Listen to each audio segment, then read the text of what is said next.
Voilà. Eh bien, j'ai pour but de redonner vie au moteur d'origine de Pépette, ma 2 chevaux 6 spéciale de 1988, avec son moteur A06635 qui est à l'arrêt depuis une bonne dizaine d'années maintenant, parce que tout simplement il était très fatigué, que j'ai préféré lui changer son moteur. Aujourd'hui donc, je vais procéder à son démontage complet et au nettoyage des différentes parties de ce moteur qui est bien sale. Voilà. Évidemment, j'ai investi dans un kit chemise piston neuf et de tout un kit de joints complet pour ce moteur.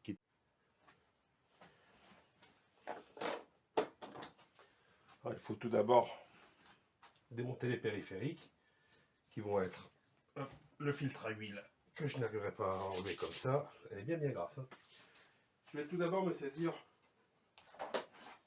d'une clé d'11 pour déposer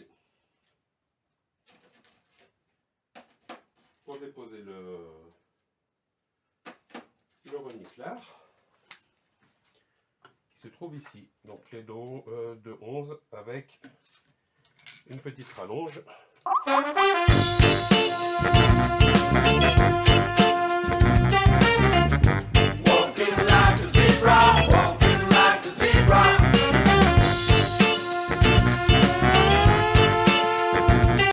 Je vais démonter avec la même clé la pompe à essence. Donc toujours clé d'11 avec rallonge. Walking like a zebra, walking like a zebra.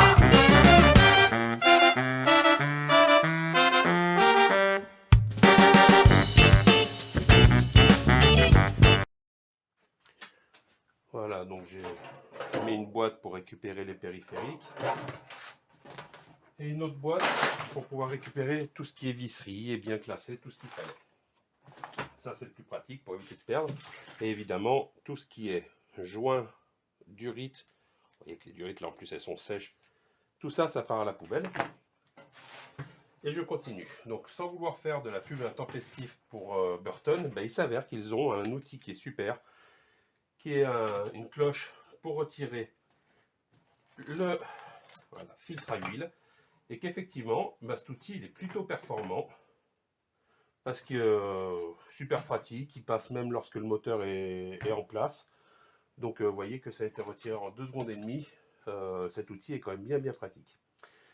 Ensuite, je vais retirer le réfrigérateur d'huile et là, il va me falloir une clé. Il me semble que c'est du 17. Alors c'est un élément qui est assez inaccessible en fait, parce qu'il y a plein de choses qui empêchent son accès lorsque le moteur est en place. Il existe des outils qui permettent de le prendre par devant là, directement, un peu comme une clé à pipe, mais complètement débouchée, ouverte sur le côté, tranchée, et qui permet de le défaire tout doucement quand il est en place. Je n'ai pas cet outil là.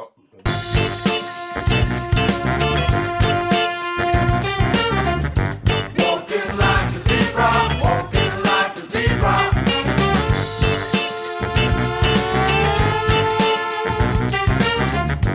Walking like a zebra, walking like a zebra.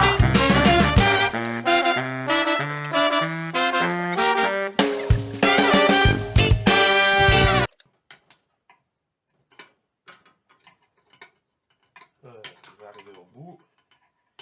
Et l'opération n'est pas terminée parce qu'après il faut retirer l'axe qui se trouve à l'embase du reniflard qui nécessite 2 clés d'11.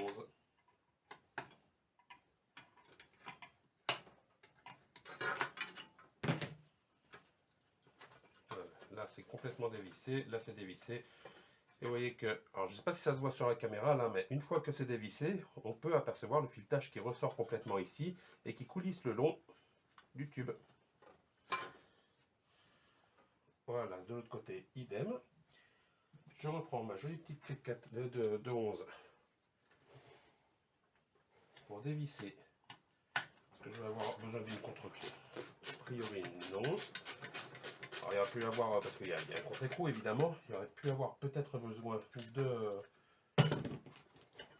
d'une clé pour l'autre côté. Puis là, a priori, eh ben, hop là, allez, je mets dans ma petite boîte. Alors là, c'est une tige filetée avec... Bon, je vais essayer de le ressortir par l'autre côté en dévissant aussi. Avec des rondelles et des entretoises qui permettent le maintien. Alors là, je tourne en même temps, je repousse pour essayer de faire sortir. Voilà, ça fonctionne. Pour essayer de faire sortir cette tige filetée. Là, je pense qu'elle est surtout pleine de graisse. Voilà, là, j'ai pu la sortir. Peut-être en faisant prendre un peu de jeu, ça viendra mieux. Non, je vais continuer à tourner. Et là, j'ai plus accès, donc voilà. En forçant avec la clé, je réussis à en retirer un morceau. Je peux retirer une des entretoises pour lui donner du jeu. Si elle veut bien venir, voilà. Ça, c'est les petites entretoises. Voilà. Et comme j'y ai donné un peu de jeu, maintenant ça vient. Je récupère la tige filetée, entretoise. Alors j'aime bien faire comme ça aussi, quand je démonte, je remonte. Voilà. Et voilà, je remonte le tout ensemble. Comme ça, au remontage, je suis moins embêté à rechercher. Donc là, j'ai réussi à défaire l'axe et les deux tubes. Maintenant, il faut y aller tout doucement parce qu'il y a bien encore les joints dedans. Et j'ai pas envie de plier le réfrigérateur. Donc, les tubes viennent tout doucement. Voilà, j'ai le tube de droite qui est bienvenu. Le tube de gauche est un peu plus difficile à faire venir. Voilà. Aussi. Voilà où nous nous trouvons. Ensuite, il y a vis raccord ici. Il va falloir que je démonte. Et que je démonte aussi ici. Alors là, c'est du 11. Ça, c'est certain. Et là-haut, il me semble qu'ils ont posé du 12. Rien pour nous embêter. Et là, par contre, normalement, ils ont mis du 12. Si je me souviens bien. C'est bien ça. Ça aussi, c'est rien que pour nous embêter. En sachant que autrefois, sur la 2 chevaux, il n'y avait pas beaucoup de 11. Il n'y en avait pas d'ailleurs. C'était tout en 12. Mais ils ont gardé, et ils ont changé donc la dimension, je ne sais pas pourquoi. Et ils ont gardé certains articles en 12. Là, nous en sommes. Voilà. On va pouvoir retourner le moteur et déposer la plaque de la pompe à huile et de la crépine. Au niveau de la pompe à huile, je ne sais même plus ce que c'est. Est-ce que c'est du 12? Est-ce que c'est du 11? Ça a l'air d'être du 12. Avec le 11, voilà, c'est du 12 aussi. Donc j'y retourne avec le 12, mais je ne sais pas si cette petite clé va être suffisante. Il va pas falloir que j'aille chercher une vraie pipe. J'aime pas forcer, non, ça va. J'aime pas trop forcer avec les clés à cliquet. D'ailleurs, on ne doit pas forcer avec les clés à cliquet, on bousille les cliquets. Hein.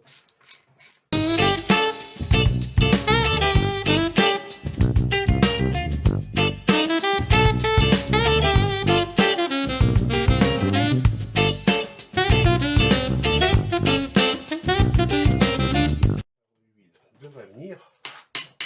Voilà. Hop là. Elle est là. Donc je l'enlève dès maintenant. Comme ça, elle ne nous embêtera plus.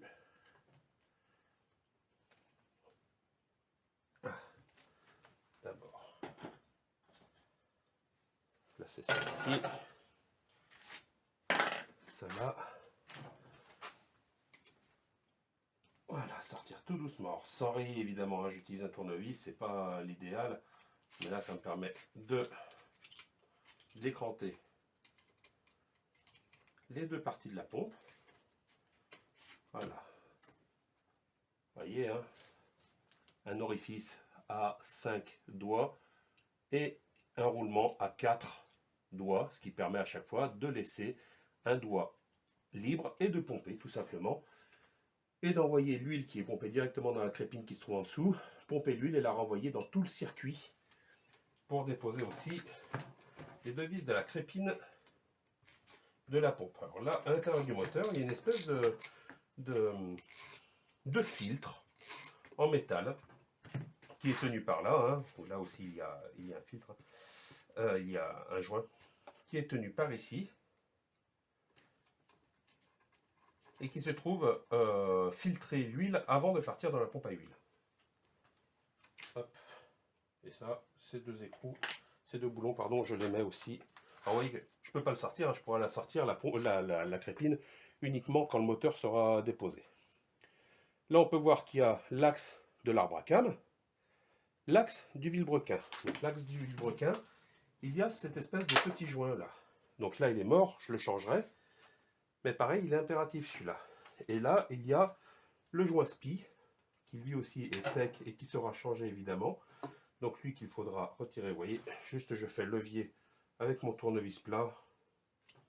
Voilà, il y a d'autres techniques pour éviter de marquer le vilebrequin. Bon là, j'ai même pas forcé. Par contre, voilà, oh, il est encore un peu souple. Mais ça, ce sera changé également. Allez, je commence par démonter ici. Voilà. Essayez de m'y prendre. C'est quand même des organes qui sont montés vraiment en force. Hein. Donc, il se peut que ce soit un peu compliqué à démonter.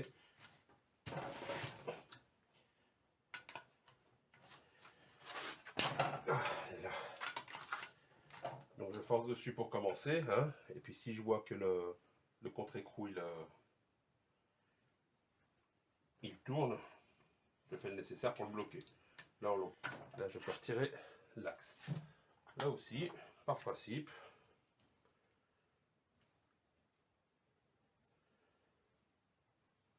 Voilà. Déposer celui-là.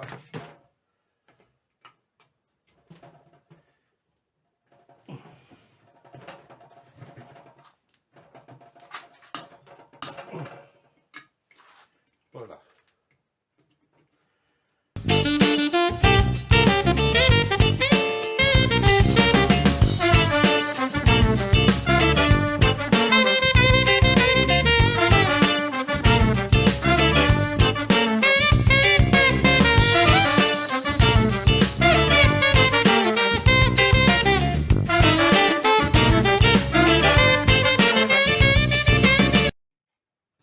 De rechercher s'il y a une rondelle, hein, parce qu'une fois que la rondelle elle tombe, on ne sait plus où elle est, on ne sait plus avec quoi elle va. Bon, il n'y a pas trop de mystère quand même. Hein. Voilà, donc les trois du dessous sont retirés. Je vais en profiter là pour retirer les supports de... Je me nettoie un peu les doigts. Les supports de cils en bloc.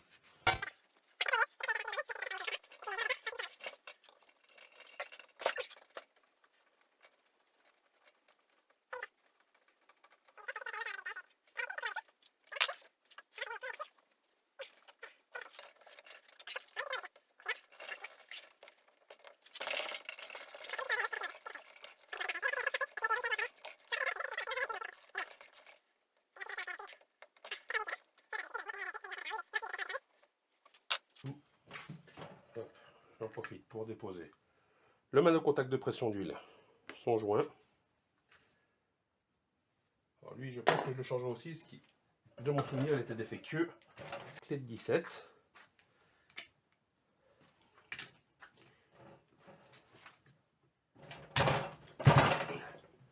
Alors, je vais le retoucher, hein, une fois de plus.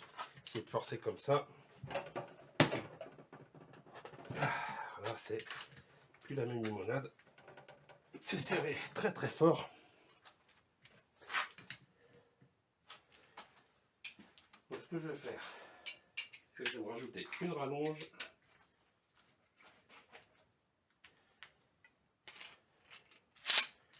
Là.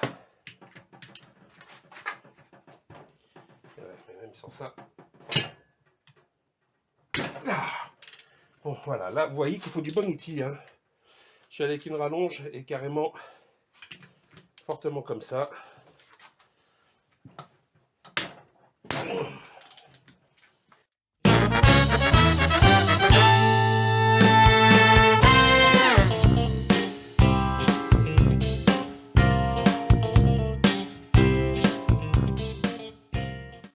Ensuite, parce qu'il me semble que là, que j'arrive au bout, alors là je vois qu'il y en a encore un. Là c'est du 11. Certainement celui que j'allais oublier pour la dépose, mais non.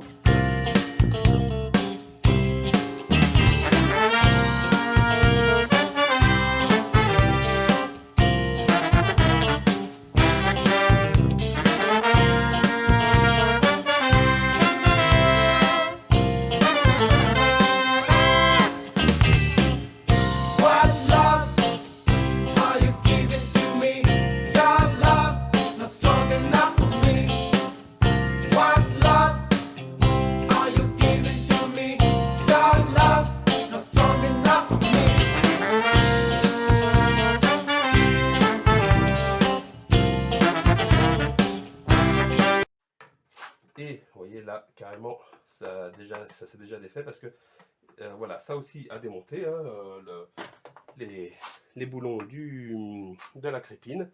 Et normalement, j'ai les deux parties qui doivent venir. Alors, normalement, ça se fait avec un maillet en caoutchouc. Je n'en ai pas. Je prends une belle cale en bois et un marteau. Un coup sec et les deux demi-coquilles s'ouvrent. Voilà. Alors j'ai pas forcé, hein, faut surtout pas, il était juste collé, faut surtout pas forcer les plans de joint, hein, en aucun cas. Hein. Donc là juste j'ai fait un tout petit appui, et voilà. Voilà, une demi-coquille que je dépose ici.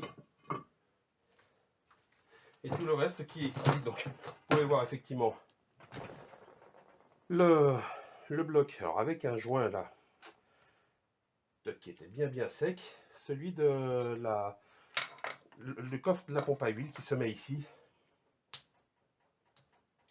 Lui aussi va être changé. Hop, ça je vais le laisser là. Le vilebrequin.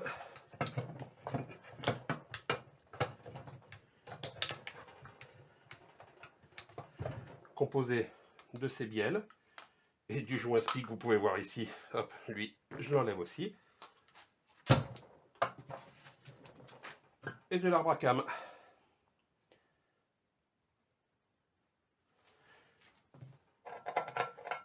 La fameuse petite crépine dont je vous parlais. Donc vous voyez qu'elle est positionnée tête en bas là pour aspirer l'huile et la diffuser correctement dans la pompe. Donc il y a un trou ici. Elle aspire, elle est aspirée par la pompe et l'huile est rejetée directement par ces trous d'ouverture dans les gorges de l'arbre à cam ici et du vilebrequin là. Là je suis maintenant sur le vilebrequin avec il y a ces bagues hein, de vilebrequin qui peuvent se retirer. Pour l'instant je vais les laisser en place. Voilà. Et par contre, puisque je vais changer complètement le kit, je vais retirer les pistons. Alors, vous voyez bien que les pistons, ils sont munis de segments. Donc je les laisse dessus parce que je vais changer l'ensemble. Et là, il y a un axe. Et chaque axe est retenu par un circlips à l'intérieur. Il y a une petite gorge ici. J'utilise donc un chasse-goupille. Et je mets bien ma main au-dessus parce que cette goupille a la tendance, une fois qu'elle est sortie de son logement, à se barrer très loin. Voilà.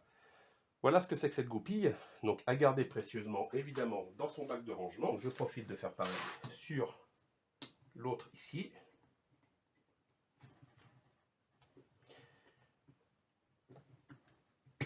Alors, vous voyez, je laisse bien ma main au-dessus pour surtout qu'elle ne se barre pas d'un coup. Et ça c'est vraiment un coup classique et là vous pouvez toujours la chercher, vous ne la retrouverez jamais. Voilà. Et que j'arrive à chasser. Je chasse l'axe de piston. Voilà. Que je garde précieusement. Après, j'ai le piston qui s'enlève.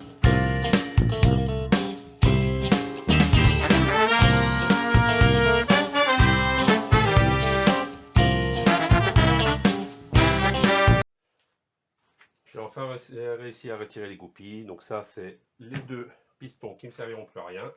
Et ça, c'est mon vide-broquin. Voilà pour un bon nettoyage. On se met à l'extérieur. J'ai une perceuse avec des brosses métalliques, pinceau, diluant cellulosique, et puis un petit compresseur. Et puis c'est parti, je vais faire les pièces.